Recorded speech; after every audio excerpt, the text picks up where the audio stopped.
लाल सलाम। लाल सलाम को देखने, सुनने, समझने वाले और इस जन आंदोलन में शामिल सभी लोगों को लाल सलाम।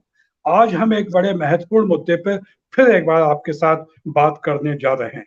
आज समाज के कमजोर दलित तबके का जो इतिहास रहा, उसका जो वर्तमान है, जो उसका भविष्य होना चाहिए, उन सारे मुद्दों को लेकर आज की हमारी बातचीत का शीर्षक है दलित चेतना का महत्व और उसके सामने व्याप्त चुनौतियां। तो दलित चेतना क्या है, इसका महत्व क्या है और इसके सामने कौन सी चुनौतियां हैं, तो इन महत्वपूर्ण मुद्दे पे आज हमारे साथ एक महत्वपूर्ण साथी हमारे साथ हैं, जो कि समाज के वंचित तबकों, दलितों, आदिवासियों के हित के लिए बहुत सारे काम किए हैं। जब वो सरकारी नौकरी में थे तब भी काम किए, और अब सरकारी नौकरी से निवृत्त होने के बाद पूरी ताकत के साथ एक योद्धा की तरह मैदान में काम करने वाले साथी डीडी वासनिक जी आज हमारे साथ हैं। तो कॉमरेड डीडी वासनिक जी, आपको लाल सलाम। इस कार्यक्रम में आपका स्वागत है। आपको इनकलाब जिंदाबाद, क्रांतिकारी अभिवादन। तो वासनिक आप जी, लोगों को, तमाम लोगों को बहुत बहुत बधाइयां आज बुद्ध जयंती की भी, जी और जी लाल सलाम जय हिंद सभी लोगों को, जी यूनिट के सभी जी साथियों को। जी जी जी। तो सबसे पहले तो हम वासनिक जी आपसे पूछना चाहेंगे कि वैसे जी तो आप और हम लोग जानते हैं कि दलित चेतना क्या है, लेकिन थोड़ा सा आप लाल सलाम को देखने वाले साथियों को बताइए कि दलित चेतना क्या है, इसके मायने क्या होता है। जी जी, वासनिक जी। सभी दर्शकगण और सभी साथियों, जी दलित चेतना का महत्व हमारे देश में बहुत महत्वपूर्ण है। दलित तबका ऐसा है, ये सब तरह से बहुत शोषित है, दमित है, और मार्क्स के अनुसार जिसका कुछ नहीं है, तो भारतवर्ष में तो ये सर्वहारा वर्ग वैसा ही है, क्योंकि इसके पास ना सामाजिक ताकत है, ना राजनीतिक है, ना आर्थिक है। ये हजारों साल से सताया गया, दबाया गया है। इसीलिए इसका ऊपर उठना, इसका विकास होना, इसका सर्वांगीण विकास होना बहुत जरूरी है। क्योंकि यदि सर्वांगीण विकास नहीं हुआ, तो इसमें चेतना यदि नहीं आई, तो इसका सर्वांगीण विकास भी नहीं होगा। और हमारे देश में वर्ण व्यवस्था होने के कारण ये सबसे निचला तबका है जिसको दबाया गया है, और इसका काम भी वही है, सेवा करना, और धर्म भी वही है, तीनों वर्णों की सेवा करना। चातुर्वर्ण व्यवस्था है हमारे यहाँ पे, ब्राह्मण है, क्षत्रिय है, वैश्य और शूद्र है, और शूद्र में भी ये जो दलित तबका है, ये महाशूद्र है। तो इसके ऊपर तो सब तरह से परेशानी है। तो इसमें चेतना आना बहुत जरूरी है। यदि चेतना नहीं आएगी, तो ये समझिए हमारे देश का विकास नहीं हो पाएगा, हमारा देश बहुत पीछे रहेगा। यदि इस तबके का विकास नहीं हुआ, बाकी लोगों का विकास हो गया, तो हमारा देश पिछड़ा ही माना जाएगा। क्योंकि देश में यदि कुछ तबका, क्योंकि 1/4 दलित लोग रहते हैं यहाँ पे, SC ST मिला के यहाँ पे 1/4 है। क्योंकि पूरे भारतवर्ष में ST 7.5% और अनुसूचित जाति के लोग 15%, 22.5%, मतलब 1/4 तबका भारत का यदि दबा रहेगा, इसमें चेतना नहीं आई, तो इसका विकास नहीं हो सकेगा। और इसमें चेतना लाना बहुत जरूरी है, और सब लोगों को मिलकर करना पड़ेगा।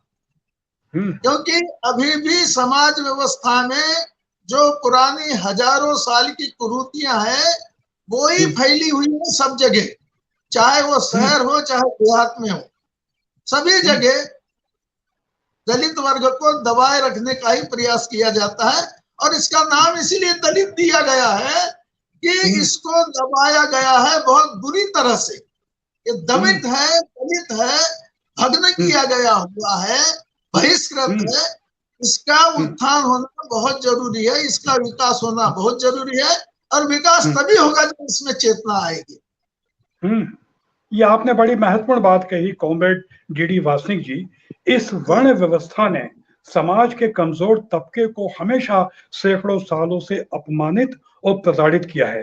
तो इस वर्ण व्यवस्था की आवश्यकता आखिर क्यों है, ये क्यों थोपी गई, और इस वर्ण व्यवस्था को लेके जिन्हें सोकार्ड दलित कहा जाता है वो क्या सोचते हैं कि वो उससे किस तरह अपमानित महसूस करते हैं? थोड़ा उस अपमान, उस पीड़ा, उस त्रासदी, उस व्यथा के बारे में थोड़ा सा बताइए वासनिक जी।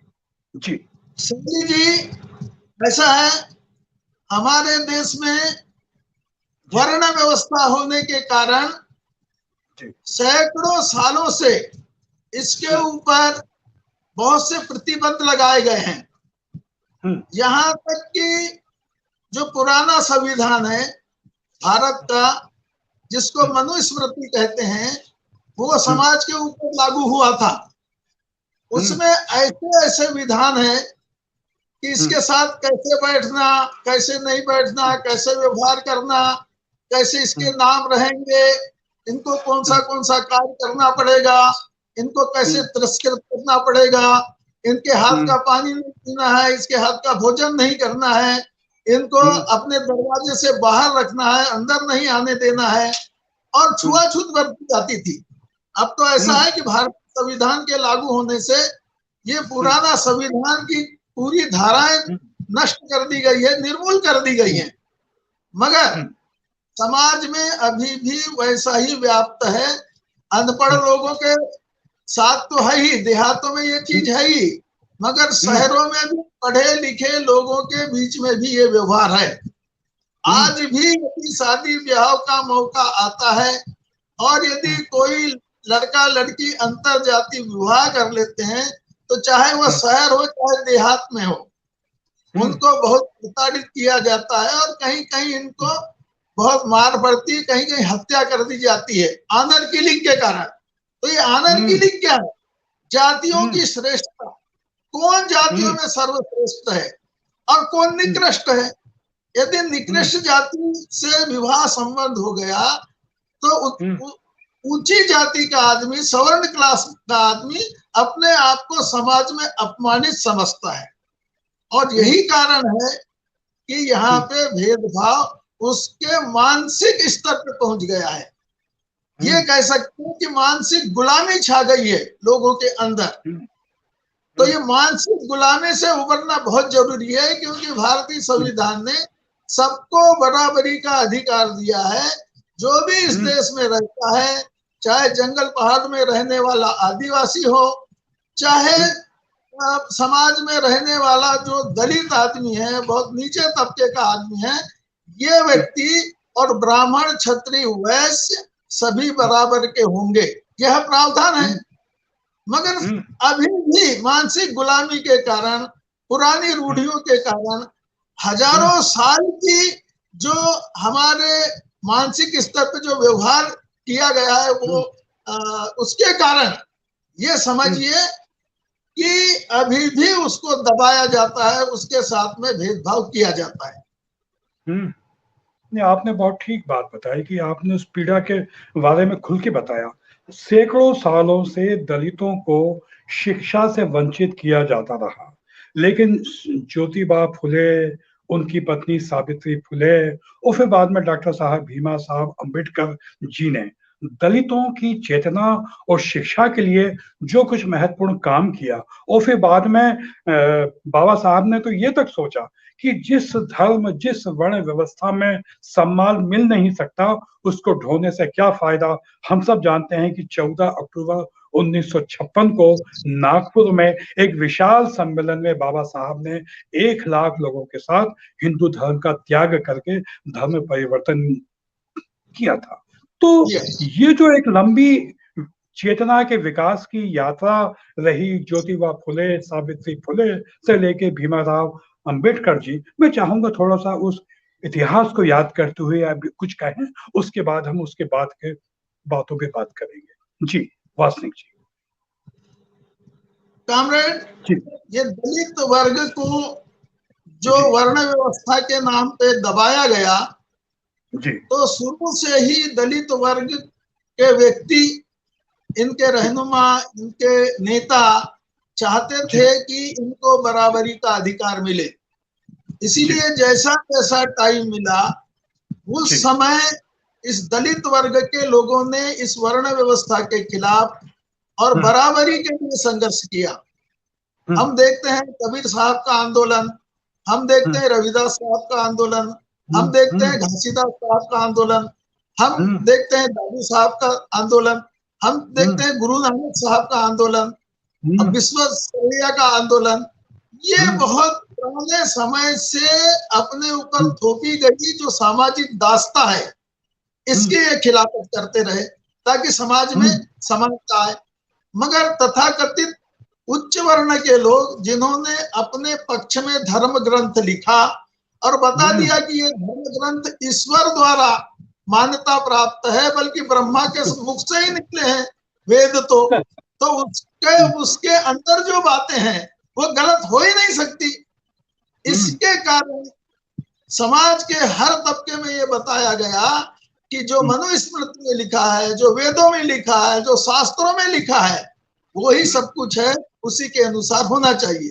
तो हमारे भारतवर्ष में जो गुलामी है, सामाजिक गुलामी, आर्थिक गुलामी, राजनीतिक गुलामी, हाँ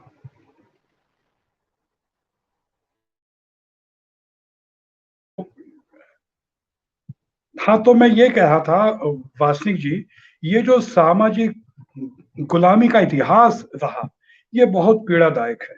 उस इतिहास की बातें याद करें तो आज भी रोंगटे खड़े हो जाते हैं कि किस तरह से दलितों ने अपमान का सामना किया। जी, महात्मा फुले जो है वो सामने आए, सावित्रीबाई फुले ने सामने आके, तो दलित वर्ग का जब स्कूल पहले समय खोला गया हमारे महात्मा फुले द्वारा, उनको सामाजिक प्रताड़ना मिली।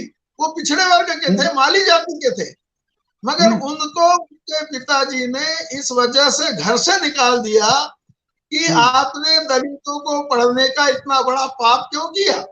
उनके पिताजी को बोला गया कि यदि ये पाप करोगे तुमको नरक मिलेगा। तो उनके पिताजी ने अपने महात्मा फुले को अपने घर से निकाल दिया और वहां पूना के अंदर किसी भी व्यक्ति ने उनको स्कूल चलाने के लिए घर नहीं दिया। वो तो अच्छा है, फातिमा शेख और उनके भाई वो शेख जो मुसलमान थे, उन्होंने अपना घर दिया स्कूल चलाने के लिए। और जो फातिमा शेख है, सावित्रीबाई फुले के साथ में मिलकर वो स्कूल चलाया और स्कूल चला के दलित वर्गों को कितना पैदा किया।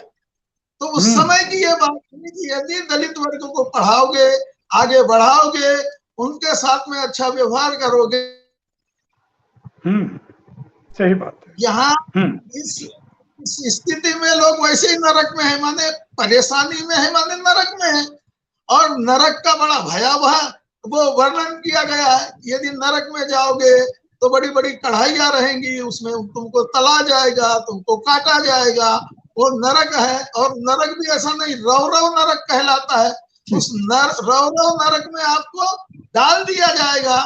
तो रौरव नरक ऐसा होता है कि बहुत ही माने गंदा, खून और ये पीप और बड़ा मतलब सड़ांत वाला और मैला, ऐसा वाला वो नरक होता है जिसमें आदमी को डाल दिया जाता है और उससे निकलना का मौका ही नहीं मिलता। और उसने निकलना है, गाय की पूंछ पकड़ के निकलना पड़ता है। और गाय की पूंछ गाय कब आएगी? जब ब्राह्मण को आपने गौदान दिया हो। अब तो दलित तो गौदान तो दे ही नहीं सकता था, उनके यहाँ कोई ब्राह्मण तो पूजा पाठ करने के लिए जाता ही नहीं था। तो खुद दलित अपने अपने पंडे, अपने अपने पुजारी अपने अपने ढंग से वहां कर लिया था और उनसे पूजा पाठ करते थे। मगर ये विधान था कि आप दलित वर्ग के कोई भी व्यक्ति को पूजा पाठ करने का भी अधिकार नहीं था। यहाँ तक कि जो तथाकथित ईश्वर हैं, जैसे मर्यादा पुरुषोत्तम राम कहलाता है, मगर वो ईश्वर ने भी शूद्र ऋषि के तपस्या करने पर, वो शूद्र ऋषि का नाम था शंभुक, जिसका वर्णन रामायण में आया है। तो उनके तपस्या करने से ब्राह्मण का लड़का मर गया था इतना बड़ा अनर्थ हुआ, इसीलिए रामचंद्र जी ने उसका सिर काट दिया था। अब ये भगवान है, तो भगवान भी ये दलितों का सिर काटते हैं तपस्या करने में, तो अब ये कैसे भगवान है? तो भगवान के अंदर भी भेदभाव था कि हम ब्राह्मणों से कैसा व्यवहार करें, क्षत्रियों से कैसा, वैश्यों से कैसा, शूद्रों और अतिशूद्रों से कैसा, ये आलम था। दूसरे भगवान श्री कृष्ण जी के समय में एकलव्य था, एकलव्य का अंगूठा काटा गया द्रोणाचार्य के द्वारा। द्रोणाचार्य ब्राह्मण थे और अर्जुन क्षत्रिय थे। अर्जुन क्षत्रिय से आगे ये एकलव्य आदिवासी आगे ना निकल जाए, इस वजह से उन्होंने भी द्रोणाचार्य ने अंगूठा काटा। और भगवान श्री कृष्ण देखते रहे, उनके काल की बात थी, उन्होंने एक शब्द भी नहीं कहा। मतलब वर्ण व्यवस्था उनको मान्य थी। और कृष्ण ने गीता में कहा भी है कि मैंने ही वर्ण व्यवस्था बनाया हूं, और फिर उसमें लाग लपेट करने के लिए बोल दिए गुण कर्म के अनुसार। और जब गुण कर्म के अनुसार यदि वर्ण व्यवस्था लागू है, तो आज भी गुण कर्म के अनुसार होना चाहिए। सारे जितने हैं, प्रोफेसर हैं, जितने पढ़ाई लिखाई से लगे हुए लोग हैं, सारे ब्राह्मण कहलाना चाहिए, मगर ऐसा नहीं होता। वो पढ़ाने वालों में भी, प्रोफेसरों में भी ब्राह्मण प्रोफेसर, क्षत्रिय प्रोफेसर, वैश्य प्रोफेसर, शूद्र प्रोफेसर ऐसे होते हैं, और वहां भी भेदभाव होता है। तो ऐसा हमेशा होते रहा है। वो तो हम धन्यवाद देते हैं डॉक्टर B.R. आम्बेडकर को, जिन्होंने शास्त्रों का सभी अध्ययन किया, मनुस्मृति की एक एक चीजों का अध्ययन किया। संस्कृत पढ़ने का अधिकार नहीं था, तो डॉक्टर आम्बेडकर को संस्कृत नहीं पढ़ाया गया। उन्होंने जर्मनी पढ़ा। जर्मनी में जो ट्रांसलेट था वो वेद और शास्त्र और स्मृतियां।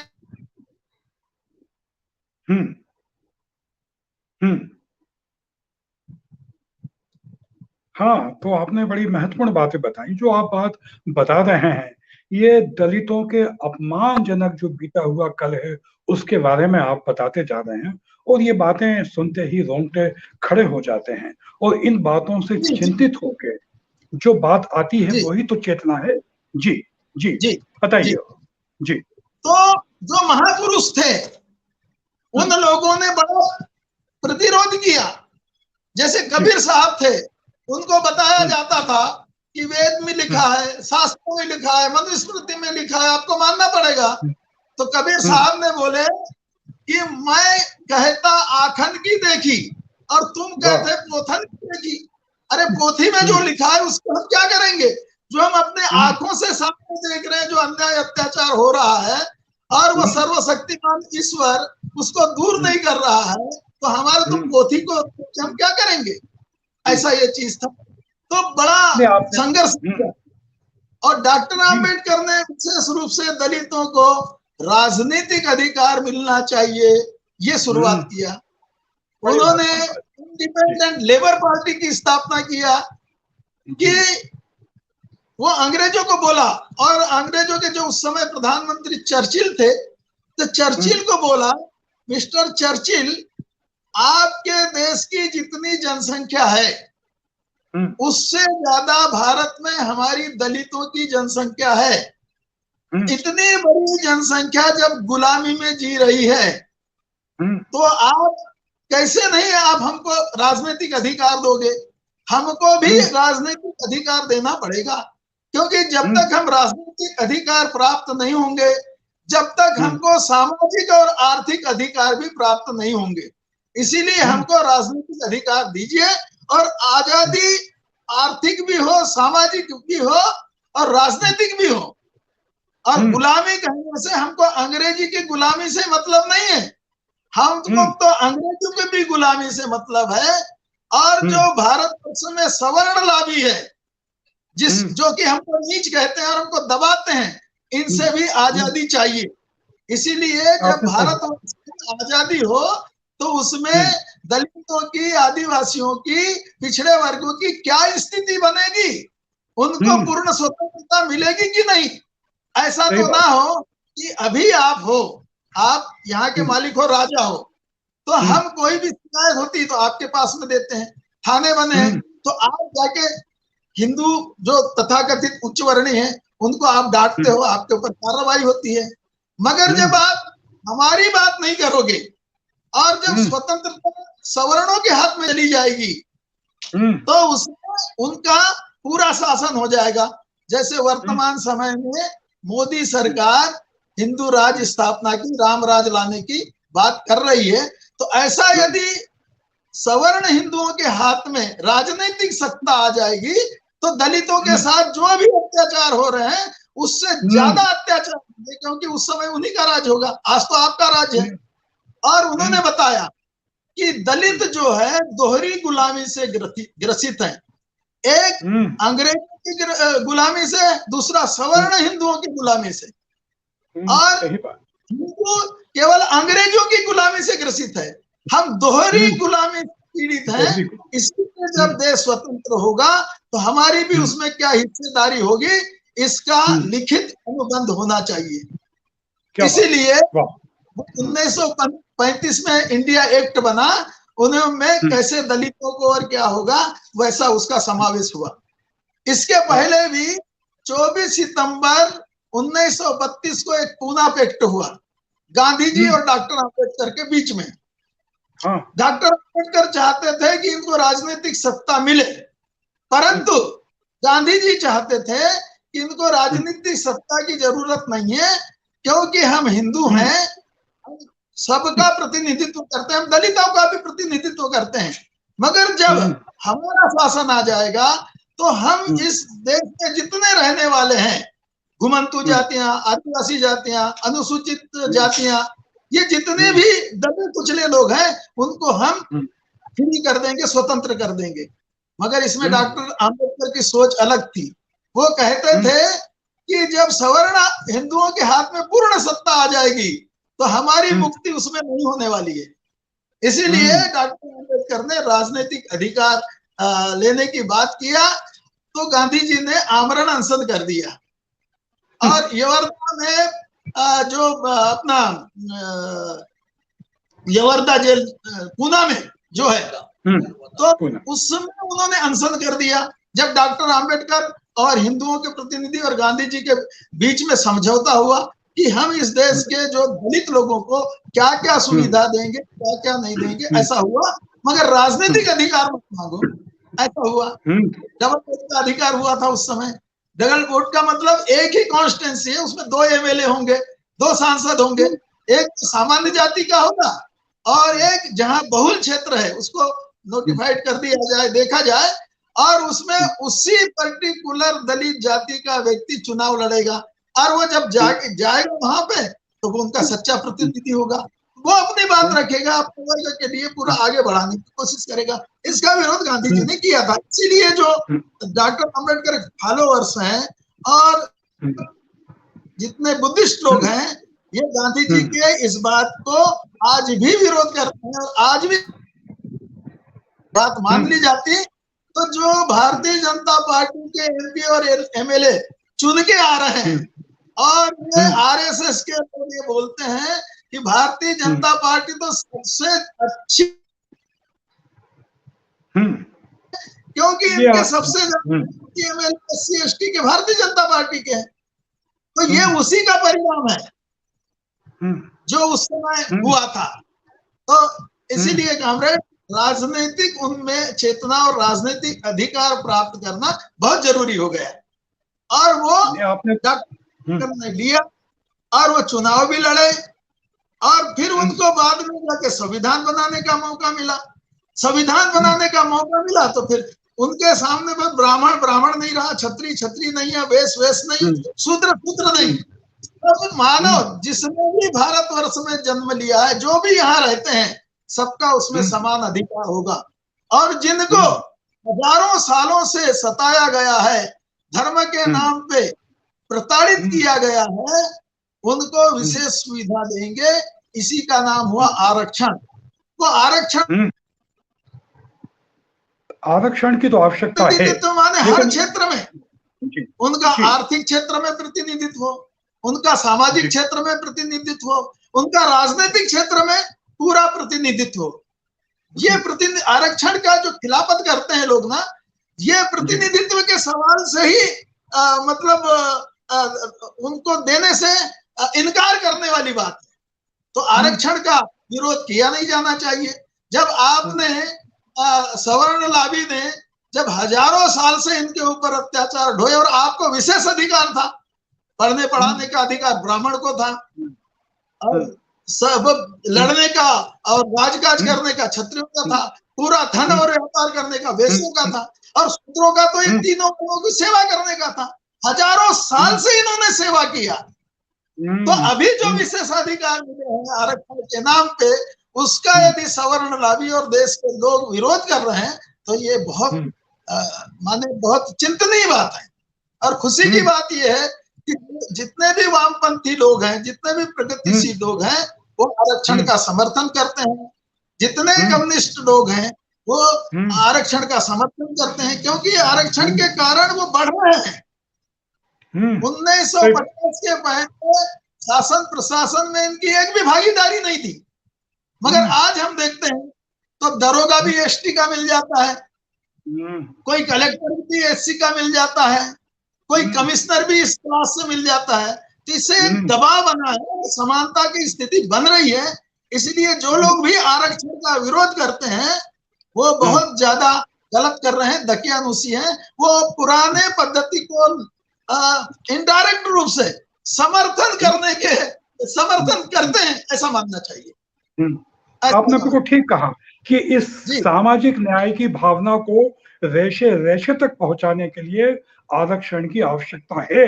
इस बात को हमको लोगों से घर घर जाके कहना है, जन शिक्षण के माध्यम से इसको समझाना है। जब अपन बीते हुए कल की बात कर रहे हैं तो मैं एक बात आपसे पूछ के उसके बाद फिर अपन वर्तमान के चैलेंजेस के बारे में बात करेंगे कि 14 अक्टूबर 1956 को जब बाबा साहब अम्बेडकर जी ने 1 लाख लोगों के साथ इस शोषणकारी व्यर्थ वर्ण व्यवस्था का त्याग किया, इस शोषण के ढांचे को, धर्म को फेंक दिया, उस वक्त उन्होंने क्या कहा था? आप हम तो थे नहीं, लेकिन उस समय के लोग जो कुछ हैं उन्होंने क्या बताया? थोड़ा कुछ हमें बताइए कि उस समय बाबा साहब ने क्या कहा था, थोड़ा सा उस बारे में बताइए। जी कामरेड, मैं सिवनी जिले का रहने वाला हूं। तो सिवनी जिले में भी उस धम्म क्रांति का असर पड़ा। अच्छा। और मेरे नाना जी और इस क्षेत्र के कुछ सामाजिक कार्यकर्ता उस धम्म दीक्षा कार्यक्रम में गए हुए थे। और वो सुन के आए और उन्होंने बताया कि ईश्वर और आत्मा के नाम पर जितना भी शोषण किया जाता है वो बेकार है, और जितना भी शोषण हो रहा है ईश्वर और आत्मा के नाम पे होता है। तो डॉक्टर आम्बेडकर ने बताया कि जिस धर्म में भी आत्मा और ईश्वर नहीं होगा, मैं ऐसा धर्म को अंगीकार करूंगा। उन्होंने धर्म और धर्म में भी अंतर किया है। धर्म वो है जिसमें ईश्वर होता है, जिसमें आत्मा होती है, जिसमें पूजा पाठ होता है, जिसमें नाना प्रकार का आडंबर होता है। और धम्म वो है जिसमें आत्मा नहीं है, जो ईश्वर नहीं है, जिसमें किसी तरह का आडंबर नहीं है। और ऐसा समाज चाहिए बिना ईश्वर का, बिना आत्मा का। तो फिर कैसे होना चाहिए? नैतिकता होना चाहिए, कुछ नैतिक नियम होना चाहिए। तो उन्होंने बुद्ध धर्म को इसीलिए अंगीकार किया कि वहां पे पंचशील का पालन किया जाता है। पंचशील की बात होती है। पंचशील माने 5 शील। 5 शील में यह है कि हिंसा नहीं करना अकारण, चोरी नहीं करना, व्यभिचार नहीं करना, झूठ नहीं बोलना, और किसी भी तरह का नशा पानी और शराब का सेवन नहीं करना। यदि मोटी मोटी 5 बातों को यदि कोई मानेगा तो यह समाज सुखी हो जाएगा। और जो भी बुद्धिस्ट बनेगा, चाहे किसी वर्ण का हो, ब्राह्मण, क्षत्रिय, वैश्य, शूद्र, या कोई विश्व के किसी भी मानव समूह का व्यक्ति यदि बौद्ध धर्म लेता है तो वो बुद्धिस्ट हो जाएगा। उसमें यह नहीं रहेगा कि ब्राह्मण बुद्धिस्ट है, क्षत्रिय बुद्धिस्ट है, वैश्य बुद्धिस्ट है, बंगाली बुद्धिस्ट है, गुजराती बुद्धिस्ट है, या जर्मनी या अमेरिकी बुद्धिस्ट है। बुद्धिस्ट माने बुद्धिस्ट, बौद्ध हो गया माने वहां किसी तरह का कोई मतभेद और किसी तरह का भेदभाव नहीं है। इसीलिए डॉक्टर आम्बेडकर ने बौद्ध धर्म अपनाया। दूसरी धारणा ये थी, उनका ये कहना था कि हमारे देश में जो कम्युनिस्ट लोग हैं वो भी समानता चाहते हैं। वो भी बोलते हैं कि राजनीतिक समानता होना चाहिए, आर्थिक समानता होना चाहिए, सामाजिक समानता होना चाहिए, परंतु वो समाज नहीं बना रहे हैं। कम्युनिस्ट समाज बनना चाहिए।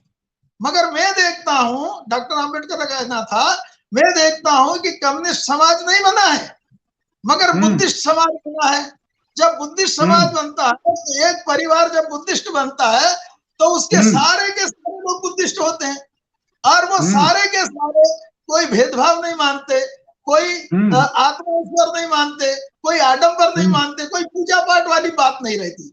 मगर कम्युनिस्ट समाज नहीं बनने से एक परिवार में एक कम्युनिस्ट हो जाता है, उसका बाप बीजेपी वाला या मनुस्मृति वाला हो जाता है, उसका लड़का पूजा पाठ करने वाला हो जाता है, उसका दूसरा बेटा या काका जो है वो कावड़िया बन के जो वो बद्रीनाथ की यात्रा में निकल जाता है, वो स्वर्ग नर्क की कामना करता है।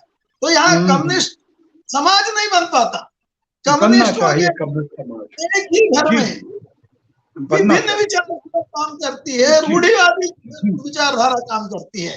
एक और बात बताना चाहता हूँ, बड़ी ऐतिहासिक बात है। जब ये पढ़ लिख के विदेशों से आए हैं, इनकी degree MA, PhD, DSc, LLD, DLitt और बारेट का ये करके जब आए तो जो बड़ौदा के राजा है उन्होंने उनकी मदद की थी, और शर्त थी कि आप यदि इंग्लैंड से वापस आएंगे पढ़ाई करके तो आपको मेरे राज्य में 10 वर्ष तक सेवा करना पड़ेगा। तो ये 10 वर्ष करने गुजरात बड़ौदा में गए तो उनके सामने रहने की बड़ी समस्या उत्पन्न हुई। तो उनके एक साथी थे अपने कामरेड जोशी, तो कामरेड जोशी ने इन्होंने समस्या बताई तो बोले आ जाइए, पीसी जोशी जी, मैं अपने घर में रख लूंगा। मगर जब बड़ौदा में स्टेशन के ऊपर गए तो कामरेड जोशी ने उनको बोला कि भैया देख, तू कहीं इंतजाम तेरा कर देते हैं, क्योंकि मेरी बीवी बोल रही है कि यदि घर में उस अछूत को लाओगे, वो डिग्रीधारी सूट बूट, कोई देखने से नहीं कह सकता था कि वो दलित है और बहुत पढ़ा लिखा, अब विश्व में 6 विद्वानों में से एक, वो व्यक्ति यदि घर में आएगा तो एक तो डॉक्टर आम्बेडकर रहेगा या फिर मैं रहूंगी, मुझे रखते हो तो डॉक्टर आम्बेडकर नहीं आ सकता, और डॉक्टर आम्बेडकर यदि यहाँ रहेगा तो मैं नहीं रह सकती, मैं मायके चली जाऊंगी। तो ये काम घर की स्थिति है। तो उन्होंने बोला तो कम्युन होता है, वैसा भारतवर्ष में भी कम्युनिस्टों का एक समाज बनना चाहिए। इसीलिए आपसे जी यहाँ मैं आपको बीच में रोकते हुए, कॉमरेड आपने बहुत सही बात कही कि कम्युनिस्ट व्यक्ति अगर घर में है तो कम्युनिस्ट समाज बनना चाहिए, ये केंद्रीय बात है। अब थोड़ा हम, क्योंकि हमारे पास 5 मिनट का से भी कम समय बचा है, कि दलित चेतना के विकास में जो बाधाएं आ रही हैं, जो चुनौतियां हैं, थोड़ा सा आप 2-4 मिनट में हमको बताइए कि दलित चेतना के विकास के लिए क्या किया जाना चाहिए। हमने देखा कि जो सवर्ण पार्टियां दलित को वोट बैंक बनाकर इस्तेमाल कर रही हैं, ये दलितों की चेतना और ताकत का दुरुपयोग हो रहा है। तो सवर्ण ताकतें दलितों का दुरुपयोग ना कर सके और दलित चेतना के साथ सत्ता स्थापित हो और वामपंथी चेतना भी उसके साथ हो, और वर्ग चेतना, हम जिसको कहते हैं कि दलित चेतना वर्ग चेतना, तो उसके लिए क्या करना चाहिए? 2 मिनट या 3 मिनट में बोलिए। जी बिल्कुल ठीक। मैं क्रांतिकारी दलित संघर्ष मोर्चे का प्रांतीय संयोजक हूं, और इसके लिए मैं कामरेड हमारे अरविंद श्रीवास्तव जी जो राज्य सचिव हैं, हमारे कामरेड सत्यम हैं, और आप भी हैं उनमें से एक, और वैसे ही कामरेड जैन हैं, और जितने भी राज्य परिषद के हमारे साथी हैं, उन लोगों को मैं धन्यवाद देना चाहता हूं कि उन्होंने इसको हटाने के लिए और दलित जो शोषण है उसको हटाने के लिए एक बड़ा हौसला और आगे आके कार्य किया। परंतु ऐसे ही तमाम लोगों को जो पूरे भारतवर्ष में फैले हुए हैं जगह जगह, उनको सपोर्ट करने की बात है। दूसरी बात, इस देश में जो आम्बेडकरवादी, जो बुद्धिस्ट और जो कम्युनिस्ट ग्रुप है, जो प्रगतिशील तबका है, उनकी एकता बड़ी अति आवश्यक है। अभी मैं देख रहा हूं कि कुछ कम्युनिस्ट आम्बेडकरवादी और बुद्धिस्टों के खिलाफ जाते हैं, वैसे ही कुछ आम्बेडकरवादी कम्युनिस्टों के खिलाफ जाते हैं, जबकि कम्युनिस्ट मूलतः अनिश्वरवादी होते हैं और अनात्मवादी होते हैं। बुद्धिस्ट भी ईश्वर को नहीं मानते, आत्मा को नहीं मानते। जब इतनी बड़ी साम्यता है और दोनों ग्रुप समानता पाना चाहते हैं, तो फिर अलग अलग क्यों चलते हैं? एक होके चलें। जब ये रास्ता बनेगा और हमारे साथी इस बात को समझेंगे और जगह जगह इसके साथ में आएंगे, तो दलित प्रगतिशील रास्ते के साथ में आएंगे और साम्यवादी मूवमेंट के साथ में जुड़ेंगे। अभी जैसे एक एग्जाम्पल, अब 26 मई को काला दिवस मनाया जाता है। इसमें बुद्धिस्टों को और आम्बेडकरवादियों को जरा तकलीफ हुई है। वो कहते हैं कि 26 को 27 हो जाता। ये 5 जून को ये किया गया था, 5 जून को लागू किया गया था कानून, तो 5 जून का कर लेते हैं। बोले यदि होली दीपावली रहती या गुरु गोविंद सिंह जी या नानक जी का कोई जन्मदिन होता, तो क्या 26 को रख सकते थे क्या? तो इस तरह से जो अल्पसंख्यक समुदाय है, जो दलित समुदाय है, उसकी भावनाओं को भी रखते हुए कोई कार्यक्रम रखना चाहिए, जब ये जुड़ेगा।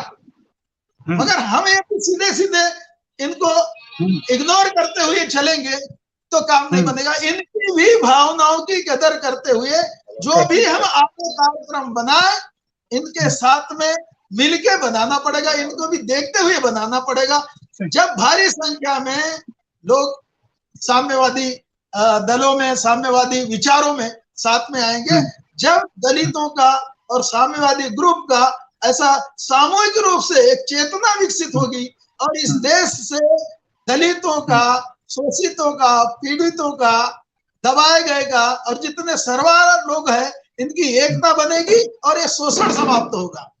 जब ये तक आपने ठीक कहा कॉमेड कि ये मतलब एकता बनना शुरू हो गई है। हम लोग जो नारा देते हैं लाल सलाम और जय भीम, अब एक साथ बोला जाता है। ये एकता का ही है ना कॉमेड? तो जी वैसे बताऊं, जब बंबई के अंदर जी कम्युनिस्टों का अधिवेशन हुआ था जी, और पहले समय आज से 25 साल पहले बाबा साहब डॉक्टर आम्बेडकर का फोटो उस अधिवेशन में लगाया गया, सामने रखा गया। जब से दलितों के अंदर साम्यवादी मूवमेंट के प्रति, साम्यवादी लोगों के प्रति एक लगाव पैदा हुआ। और अभी जो कन्हैया कुमार है, वो जहां भी जाके जय भीम लाल सलाम बोलते हैं, उससे भी बात बन रही है। तो ऐसा करना पड़ेगा, ऐसा करना पड़ेगा। जब शोषण से मुक्ति, दलितों की मुक्ति, दलितों में चेतना आ पाएगी, अन्यथा नहीं। आज आपसे कॉमेड, आज आपसे इस मुद्दे पे बड़ी महत्वपूर्ण बातचीत हुई। ये आपसे हुई बातचीत एक दस्तावेज है और ये दस्तावेज भारत में दलित चेतना के विकास में अपनी एक महत्वपूर्ण क्रांतिकारी भूमिका का निर्वहन कर सकेगा। तो आज लाल सलाम में, लाल सलाम को देखने वाले, सुनने वाले, समझने वाले साथियों, हमने देखा कि लाल सलाम जो एक हमारा आंदोलन है, आज इस आंदोलन में हमने दलित चेतना को लेकर बात करी, क्योंकि कोई भी क्रांतिकारी चेतना को निर्णायक स्थिति में पहुंचने के लिए दलित चेतना की भी उसमें एक बड़ी महत्वपूर्ण भूमिका होनी चाहिए, खासतौर पर भारतीय संदर्भों में। तो कॉमरेड डीडी वासनिक जी, आपको लाल सलाम, और लाल सलाम को देखने, सुनने, समझने वाले सभी साथियों को लाल सलाम। अब आपको जब हम लाल सलाम कह रहे हैं तो उसके साथ जय भीम भी कह रहे हैं। आपको इनकलाब जिंदाबाद। जी एक बिल्कुल, भारतीय संविधान सबको जोड़ने में मदद कर रहा है, तो सारा कार्यक्रम भारतीय संविधान के अनुसार ही हो। धन्यवाद आपको, टीम को धन्यवाद, लाल सलाम टीम को धन्यवाद और सभी साथियों को लाल सलाम, जय भीम।